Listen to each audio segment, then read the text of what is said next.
Whether you want to burn music to listen to on the road, or you want to back up your data to a CD, you probably want to do it with a CDRW drive. My name is James, Computer Hardware Training Coordinator for Interconnection, and I'm going to show you how to install a CDRW drive into your computer.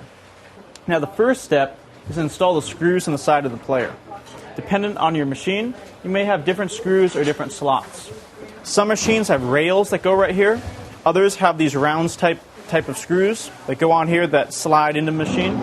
Other ones you just slide in and put screws through the side of a case into this to hold it into place. In our case, we're using these little slide screws. These came with our computer, so we're not going to be utilizing the ones that came out of the package. Like I said, you just have to look at how all your other drives are installed and go off that. So we'll install the screws. Now one thing to keep in mind is this metal is very thin. So you don't need to torque these very hard, just install them like so, a little twist, and that's really all it takes. Now once you have all your screws installed, we're going to take this drive, insert it in here like this. It's going to lock into place. Now the hardware aspect of this is complete.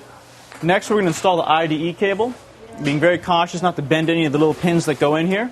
These IDE cables tend to only go in one way, which is the reason you have this key up top. So we're going to go ahead and install that now. Pushing it snugly in. Now we're going to take our power cable, install in here. It only installs one way. One final thing to keep in mind is you do have jumper settings. If it's plugged in on the top drive, it's going to be master. If it's plugged in the next one on the IDE cable, it's going to be slave. And cable select basically tells the drive to try to figure it out for itself. You're just going to want to make sure you have those properly configured for however you have it installed. My name is James, and I just showed you how to install an internal CDRW drive.